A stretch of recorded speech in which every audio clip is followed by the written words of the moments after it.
سلامونه، نیکې هیلې او پښتنه مینه مې ومنئ. تمه د روغ جوړ او د صحت په جامو کې به وی خوښ یم چې نن یو ځل بیا هم ستاسو درانه چوپړ ته راغلی یم او د تل په شان راسره یو خوږ دروند او قدرمن شاعر ښاغلی عطاالله ګهیځ صاحب میلمه ده.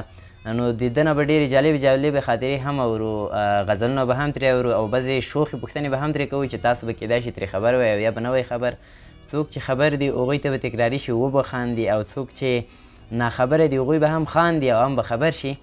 نو راځو ستاسو وخت هم نه نیسو او قدرمن ګهیځ صاحب ته به ښه راغلاست وایو. ګهیځ صاحب په خیر راغلی.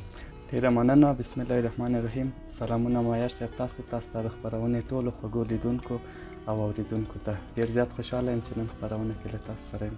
مننه کوو ګهیځ صاحب، زه هم خوښ یم چې نن راسره یې او مونږ وکولی شوی تاسو ته دعوت درکړو، تر دې ځایه راغلی. دا هم مونږ ته یو افتخار ده. ګهیځ صاحب قصې به ډېرې نه اوږدوو، راځو به خپرونې ته. لومړی کې به یو پوښتنه درنه وکړم چې څه موده کېږي شعر او شاعري کوئ او د شعر ډګر ته راغلي یې؟ مایار صاحب فطرتا زما پلار یو خبره کوي، وایي پښتانه زیاتره شاعران دي او دا شعر او شاعري د پښتنو په ذات کې شته دی.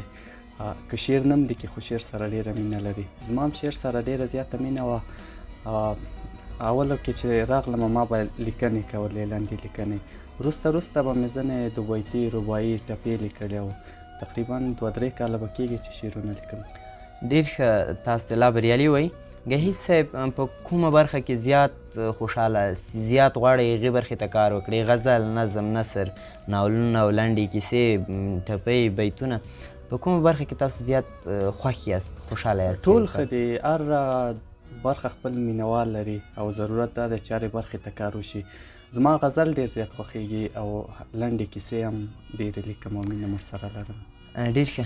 نو زه مطمئنه یم چې لیدونکي به هم انتظار وي تر څو یو څه درنه واورو.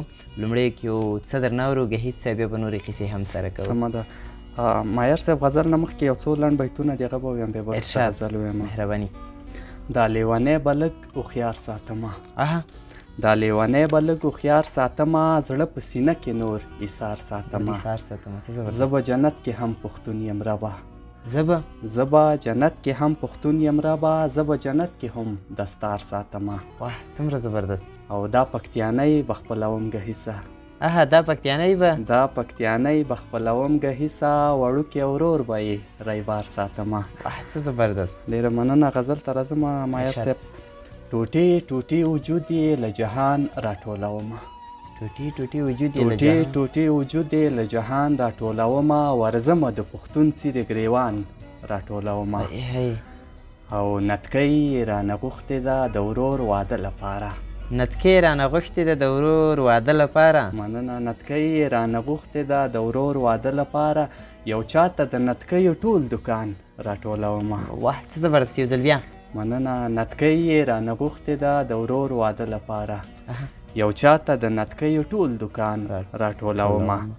خالقه امانت دې و سنبال مې درته نه کړو، خالقه امانت دې و سنبال مې درته نه کړو، ژوندون مې زه په بل رنګې تاوان راټولومه. او وژلی یم یارانو او یارانو پسې ګرځم، وژلی یم یارانو او یارانو پسې ګرځم، زه خپلې جنازې ته قاتلان راټولومه. او مقطع شعر دی. د اور لمبې په تیلو باندې وژنمه ګهیځه، د اور لمبې په تیلو باندې وژنمه ګهیځه، جانان ته په جرګه کې رقیبان راټولومه. څه زبردست. یو ځل بیا وروستی. د اور لمبې په تیلو باندې وژنمه ګهیځه، جانان ته په جرګه کې رقیبان راټولومه. څه زبردست. ډېره مننه.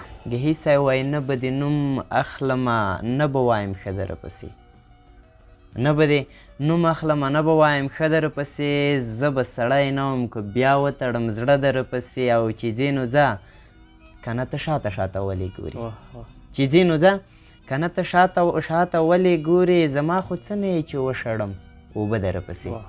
دا تاسو ته ډالۍ وي ګهیځ صاحب. واقعا چې ډېر خوندور او ډېر خوږ غزل مو ویل، بالخصوص بیتونه او ډېر خوندور بیتونه مې انتخاب کړي وو او بیتونه مو هم خپل وو البته. شاعري مې ټوله خپله د رسنیو کې چې مې ویلې یا زما د فیسبوک د لارې نشریږي خپله انتخابي شاعري هم بس رسنیو کې دې کړې او که نه چې بل چا غزل دې ویلی وي؟ خوښېږي مې چې نور کتابونه د نور شاعرانو مطالعه کړم دې لپاره چې په شعر او شاعري وپوهېږم، خو کله مې انتخابي شاعري رسنیو کې انتخاب کړې رسنیو کې. ډېر ښه. ګهیځ صاحب راځو خپرونه به لږ شوخوو. لومړی به لږ اسانه پوښتنه درنه وکړم، بیا به وروسته ورځو د زړه درزا به دې رااخلو. لومړی کې پوښتنه دا ده چې داسې یو څه راته ووایئ چې تر اوسه مو چاته نه وي بیان کړي، چاته مو نه وي شریک کړي په ژوند کې، داسې یو خاطره، یو خبر، یو څه، یو ارمان چې تر اوسه مې چا سره نه وي شریک کړي. شروع دې د سخته پوښتنه نه وکړه.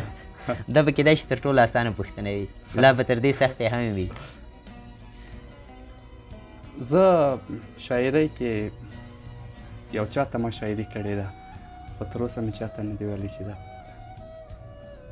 ښه، نو تاسو خپله مونږ ته داسې یو سوال په ګوتو راکوئ چې مونږ یې وپوښتو. نو زه مطمئنه یم لکه څنګه چې ما د لیدونکو سره وعده کړې ده چې زه به د هغې څه نه بې خبروم چې ناخبره دي، او تاسو وویل چې هېڅوک لا نه دي خبر شوي چې چاته شاعري کوئ. دا موضوع خو مو راته راښکاره نه کړه، اما دومره مو ښکاره کړه چې یو چا لپاره شاعري کوئ. تر ډېره حده مو خلک د پکتیاوال یار په نامه پېژني. که په لنډو الفاظو کې راته ووایاست چې پکتیاواله څوک ده؟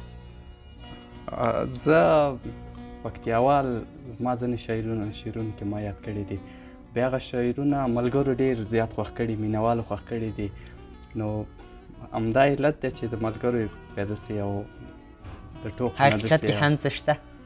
حقیقت کې شته دی، خو کله که زما لومړی کتاب چې چاپ شو انشاءالله زه به ډالۍ کې یا سریزه کې دا موضوع روښانه کړم. هغه څنګه چې ملګري فکر کوي هغسې به هم نه وي، خو یو څه شته دی. ستاسو یو شعر ده ګهیځ په پکتیاواله تاوان ده، همداسې څه ده؟ دا د یو شعر مقطع ده، د لنډ بحر غزل مقطع ده. دا که لږ راته روښانه کړئ. زیاترو ځایونو کې ګورم زه او ډېر لیدونکو به هم کتلي وي چې ګهیځ په پکتیاواله تاوان ده، نو که د دې په اړه لږ وضاحت موږ ته او لیدونکو ته راکړئ. دا زما یو لنډ بحر غزل و، ما یو رسنیو کې ویلی و، بیا د دې دا د مقطع شعر چې دی مینوالو ډېر زیات خوښ کړی و. بیا هماغه علت دی کله چې زما معرفي څوک کوي او یا پېژندګلوي مې کوي فیسبوک یا رسنیو کې، بیا هغه لیکي ورسره داسې مقطع شعر دی. نو ډېره مننه کوو.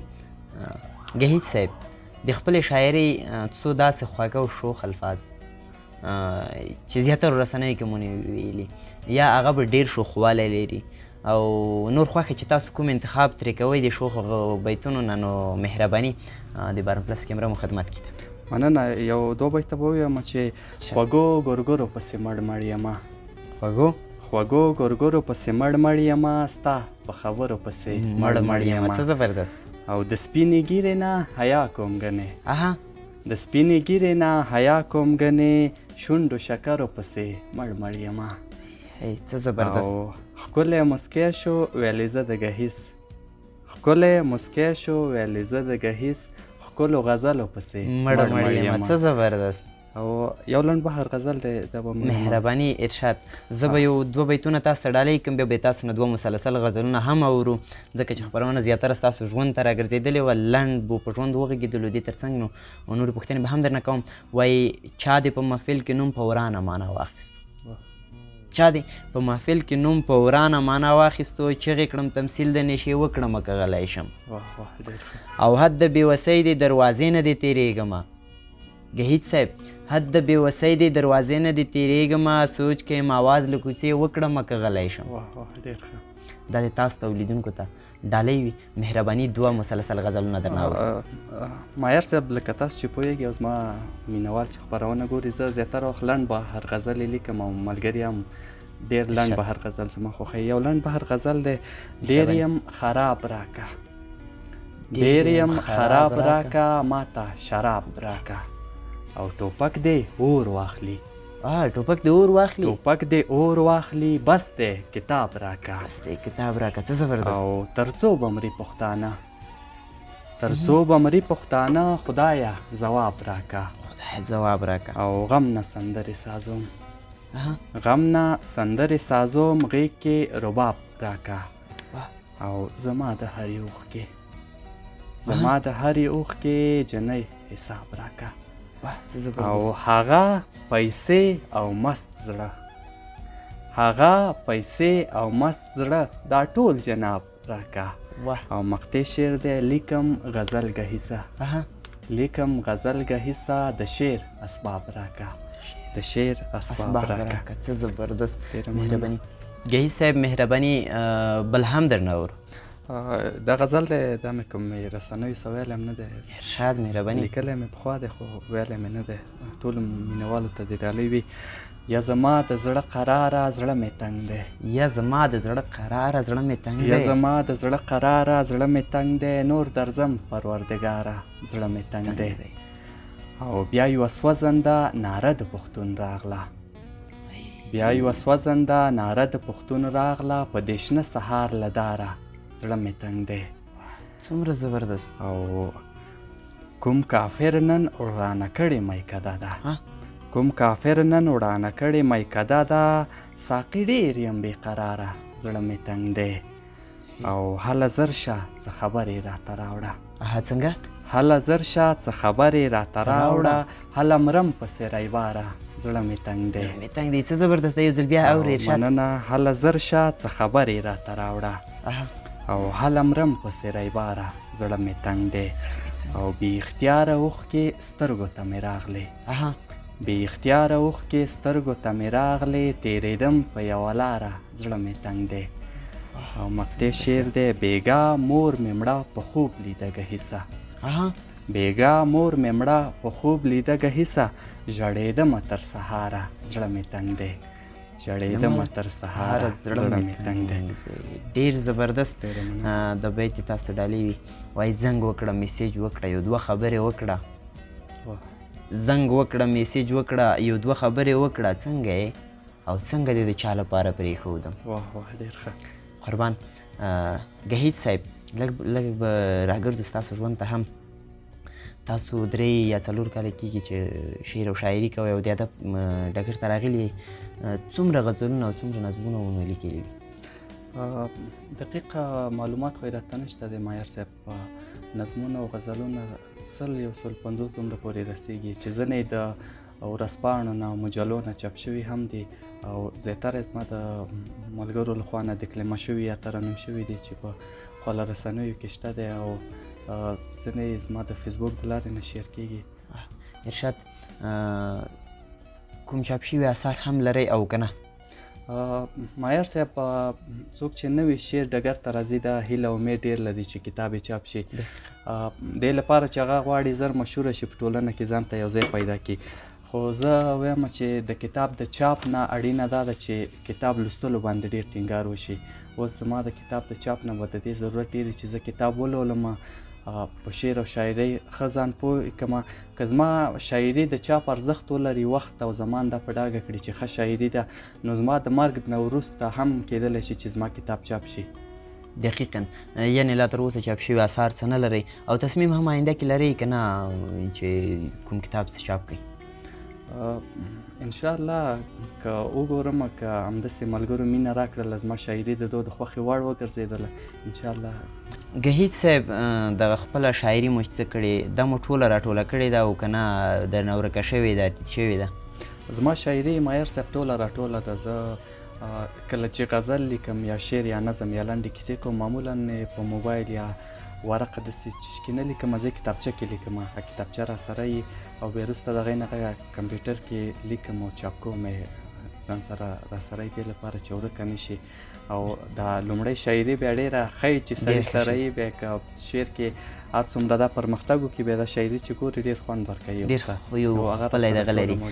او نو گهیز صاحب مهرباني په وروستیو کې مو بیتونه لرئ غزل لرئ څه درنه اورو او بیا به مو پیغام هم رااخلو. ډېره مننه.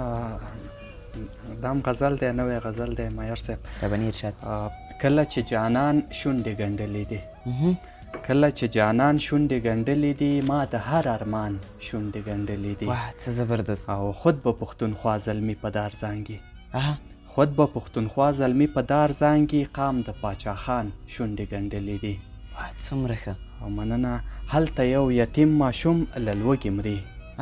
هلته یو یتیم ماشوم له لوږې مري، مور یې له خفګان شونډې ګنډلې دي. او نوم به دې ګهیسه په خوله وانخلم. نوم به دې ګهیسه په خوله وانخلم، اوس مې په ایمان شونډې ګنډلې دي. اوس مې په ایمان شونډې ګنډلې دي. څه زبردست. ګهیز صاحب نو دا بیتونه دې هم تاسو ته ډالۍ ووایه، هم به ترې تا هم به ترې خدای هم پیغمبر وباسم. هم به ترې تا هم به ترې خدای هم پیغمبر وباسم، سینه به څیرې کړم زړه به ترې بهر وباسم. او لکه چمبې په څپېړو وهم خدای خبروم. لکه چمبې په څپېړو وهم خدای خبروم، له بېوسۍ داسې آواز له خپل ټټر وباسم. ګهیز صاحب ډېره مننه کوو چې راغلی خپرونې ته او برخه مو را سره واخیسته. خوښ آباد او سوکاله اوسئ. په وروستیو کې مو څه پیغام دی خپلو وطنوالو تولیدونکو ته؟ مهرباني. ډېره زیاته مننه معیار صاحب د بلنې نه مو. خدای دې وکړي چې خپرونه د ملګرو او مینوالو خوښه شوې وي. زما یو پیام دی کورنیو ته چې خپلو ماشومانو باندې زده کړې وکړئ او ماشومان مو چې هر مسلک سره مینه لري همهغې کې تشویق کوئ. ډېره مننه کوو. همداسې مو رب ځلانده او کامیاب او سوکاله لره ګهیز صاحب. بیا هم خوښ یو چې تر دې دمه را سره وئ. دا چې خپرونې وخت کم ده، که نه قصې او بنډار مو واقعا چې ډېر خوږ ده، هېڅ زړه مو نه کېږي چې دا لغو کو انشاءالله ستاسو سره بیا به هم مرکې لرو، بیا به را سره وي او خپرونې کې به برخه را سره اخلي. نو ژوند آباد اوسئ. لیدونکي تاسو نه هم ډېره مننه چې تر دې دمه را سره وئ او برخه مو را سره واخیسته. د ګولډن سټار رسټورنټ نه هم نړۍ مننه کوو چې دې خپرونې سپانسرشیپ یې په غاړه اخیستی دی. نو البته د دوی په مالي لګښت او مالي مرسته دا خپرونې مخته ځي او تاسو هم کولی شئ کومه پته چې تاسو ته د سکرین پر صفحه ښکارېږي او راشئ دلته او د دوی له مختلفو خوړو څخه خوند واخلئ. تر بلې خپرونې چې زه شهزاده معیار ستاسو په چوپړ کې حاضرېږم، ښه وخت، ښې چارې، د خدای په امان.